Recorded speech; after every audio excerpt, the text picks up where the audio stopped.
आपने काफ़ी role play किया इसमें, जो एक ट्रस्ट डेफिसिट था इस्टेब्लिशमेंट और पीटीआई के माबैन, गो बिटवीन भी किया, कोशिश भी की कि लोग इकट्ठे हो जाए। कहाँ तक कामयाबी हुई और कहाँ जाके नाकामी होती है, रुक कहाँ जाता है मामला? इनकी बात से मुझे एज ए मेट्रो प्रिंसिपल इतफाक़ है कि पीटीआई को स्टीम रोल करने की कोशिश नहीं करनी चाहिए, इनको मेन स्ट्रीम वापस करना चाहिए। जो गिले शिकवे बैठे दूर कर लें। लेकिन आपकी जो कोशिशें अभी तक रहीं, you are I think for last 10-12 months इस इशू के ऊपर काम कर रहे हैं, मोर देन दैट। तो outcome, first of all thank you for having me here Nadeem भाई। देखें, जो मुसद्दिक भाई ने भी बात की और शहरयार भाई ने भी जो बात की ना, हमें एक यूनाइटेड होना चाहिए। अगर आपको याद हो तो जब 10 मई के बाद मोदी की ना एक बड़ी स्टेटमेंट आई थी कि मेरे पास गोली है और रोटी है, वो इशारा किसकी तरफ था? जो हमारी यूथ डिवाइडेड है। तो शहरयार भाई की ना बात से मैं इत्तेफाक करता हूँ कि हमें इकट्ठा होने की ज़रूरत है। ना सिर्फ हमें इस मुल्क में इकट्ठा होने की ज़रूरत है, हमारा जो डायस्पोरा है ना, उसको भी इकट्ठा होना ज़रूरी है। मैं एक चीज़ आपसे ना शेयर करना चाहूँगा, जो कि हमारा जो डायस्पोरा है ना इतना डिवाइडेड हो चुका है। मैं हमेशा एक चीज़ कहता हूँ कि पाकिस्तान कम्स फर्स्ट, ठीक है ना?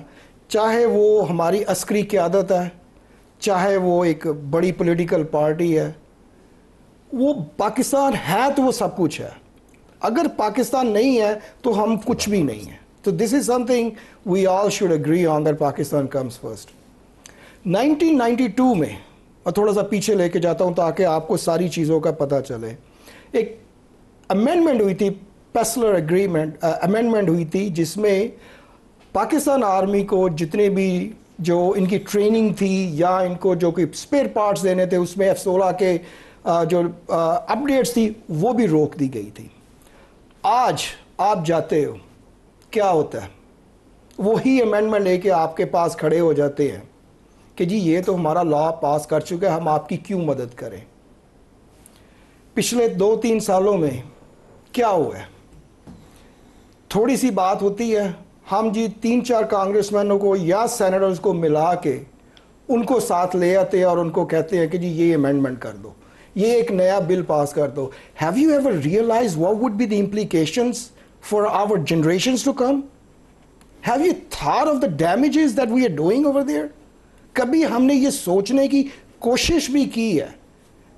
अगर नहीं किया, खुदारा वो 1992 की अमेंडमेंट देख लो। हमें सिर्फ ये है कि हमें जो एक आईना दिखाया जा रहा है वो बड़ा गलत दिखाया जा रहा है। मेरी जो आपने बात की है कि जी थोड़ा सा मैंने जो भी रोल प्ले किया है इसमें, मुझे एक ही चीज़ समझ आई है, सारे मुहिब्बुल वतन हैं, बट अनफॉर्चुनेटली थोड़ी सी जो पिक्चर है ना वो एक डिफरेंट दिखाई जा रही है। अगर हम ये सोचना शुरू कर देंगे ना, जैसे कि मैं बार बार कह रहा हूँ कि Pakistan comes first, trust me we will not have this issues. अभी एक नई अमेंडमेंट लेके हम खड़े हैं, क्या हम ये सोच रहे हैं कि इसकी इम्प्लीकेशंस क्या होंगी पाकिस्तान के लिए?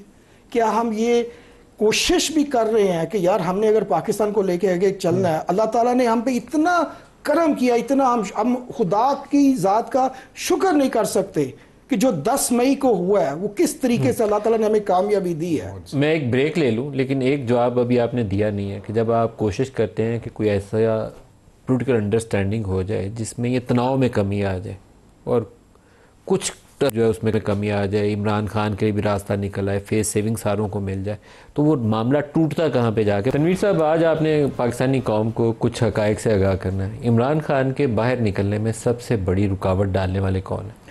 हमारे कुछ अपने ही हैं। हमें कौन अपने से मुराद कौन है? मैं किसी का नाम नहीं लेना चाहता, आप खुद समझदार हैं। कौन खान साहब को मिलने जाता है? कौन जाता है? गिने चुने नाम है, आप सब जानते हैं, पूरा मुल्क जानता है। कोई भी अगर रेकन्सिलिएशन की तरफ अगर बात जाती है, कोई बात ख़त्म होने लगती है, कौन जाते हैं उधर? तो जो मिलने जाते हैं वो रुकावट डालते हैं? हो सकता है। एक सेंसिबल हम बात करते हैं। अगर एक बात जो है ना वो ख़त्म होने जा रही है, उसके बाद कोई आदमी जाता है उसको रैप अप करने के लिए, वो क्यों नहीं रैप अप होती? क्यों नहीं हो रही? क्या बात होती है other? That I am unaware of it. मेरा काम है ये बात 24, 25, 26 नवंबर से पहले आप एक कोई फार्मूला दे रहे थे जिसमें कुछ लोगों को फेस सेविंग भी मिल जाती, इमरान बाहर भी आ जाते, ये बात दुरुस्त है? नहीं, उसमें कोई फेस सेविंग किसी की कोई बात भी नहीं थी। हम एक मुल्क की सलामती के लिए ना कुछ चीज़ों को लेके चल रहे थे जिसमें खान साहब ने एग्री किया था। वो क्या चीज़ें थी? एक मुल्क की सलामती के लिए ही था। इमरान खान का उस पर इतफाक था? बिल्कुल था। 1 2 3 नुकात बता दें। उसमें यह था कि जी हम बेसिकली जो है ना कि no destructive politics, only constructive politics. एक हो गया, ठीक है। दूसरा ये था कि जी जो मई 9 हुआ वो नहीं होना चाहिए था। तीसरा ये था कि जी हम कोशिश करेंगे कि आज के बाद मई 9 ना हो। ठीक है। 3 आपके पॉइंट। इमरान एग्रीड? ही एग्रीड। तो फिर क्या हुआ? फिर इसके बाद जो गए हैं, एक बता दें पहले, इस पे एस्टेब्लिशमेंट भी एग्री थी और इमरान भी एग्री थे। भाई जब एक बात हो रही है ना खान साहब की, if he agreed so everyone agreed. ठीक है, मैं कह रहा हूँ, आपको कोट करके कह रहा हूँ, मैं कोट करके आपको जवाब दे रहा हूँ। इस पे एस्टेब्लिशमेंट भी एग्रीड, बिल्कुल, और इमरान भी एग्रीड। तो फिर टूटी कैसे? टूटी यही है ना कि जो गए हैं इस चीज को फाइनलाइज करने के लिए, वो तो हमारे अपने पीटीआई के थे ना। पीटीआई के लोग थे जी। तो उन्होंने क्या किया? अब ये उनसे ये सवाल पूछना है, मैं आज तक नहीं उसका जवाब पा सका। मैंने उनसे शायद 5 से 6 दफा पूछा, कोई जवाब ही नहीं है उनके पास। आज कहाँ स्टैंड करते हैं? पाकिस्तान इंडिया की जब जंग चल रही थी उस दौरान में दोबारा एक गर्मजोशी का माहौल पैदा हुआ, फिर क्या हुआ? मैं उसकी एक बड़ी अच्छी आपको वजाहत करता हूँ, और शायद शहरयार भाई और मुसद्दक भाई भी ना इससे एग्री करेंगे।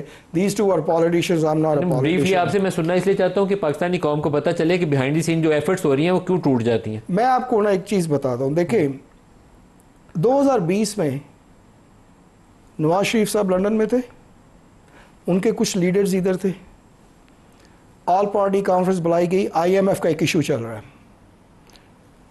उसी में नून लीग के जो कुछ लीडर्स थे वो अंदर आए, उन्होंने अपनी स्पेस बनानी शुरू कर दी। Unfortunately we do not have one right leader who can come in and try to create the space to bail Khan out. This is the difference. और उस वक्त स्पेस बनाने के लिए नून लीग के उन लीडर्स ने जनरल बाजवा से और जनरल फैज से मुलाकात की थी और उस मीटिंग के अंदर बैठ के रास्ता खुल गया था। अब देखिए पीटीआई को बड़ी चीज़ें भी स्पेस के लिए रिसेंटली आई हैं, मैं ज़्यादा पीछे जाना भी नहीं चाहता। जाफर एक्सप्रेस का वाक़या हुआ, आपको नहीं लगता उस वक्त हमें सबको इकट्ठा होकर एक आवाज़ बननी चाहिए थी, जैसे शहरियार भाई ने पहले कहा। ये जो जंग का हुआ, हमारे जो पीटीआई वाले अपने ही थे, वो कह रहे थे ये तो एक खेल हो रहा है, क्या ये बातें हमें करनी चाहिए? उसका नतीजा क्या हुआ कि मोदी 2-4 बंदे थे जो शायद पाकिस्तान से बाहर बैठे अच्छी बातें कर रहे थे, कौम तो यूं हो गई थी, ऐसे हो गई थी। भाई कुछ लोग इधर भी थे जो मेन, मतलब शहरियार अफरीदी जैसा जज्बाती बंदा तो ये तो बॉर्डर पे जाने पे तैयार बैठा, ये तो एक मुहब्बल वतन आदमी है, ये तो बॉर्डर पे जाने पे तैयार बैठा हुआ है, मुझे साथ लेके जाओ, गारंटी खुद देता हूँ। ये आदमी इतना सीधा है, इसको तो आप बोलेंगे आज पाकिस्तान के लिए अपना गला खुद काट लो, ये काट लेगा, ये वो आदमी है। तो फिर वो इमरान का रास्ता कौन काटता है? जो अपने लोग हैं, दूसरे कौन जाते हैं? आप पता करें ना, आप जर्नलिस्ट ना, मेरे से ना वो बात निकलवाएं उनके, मैं किसी का नाम नहीं लेना चाह रहा, मैं सिर्फ आपको ये कहना चाह रहा हूँ कौन लोग जाते हैं, अपने ही जाते हैं ना उनके साथ मिलने। वो क्यों इस चीज़ को सैबोटाज करते हैं? कुछ भी चीज़ आखिर आगे जानी होती है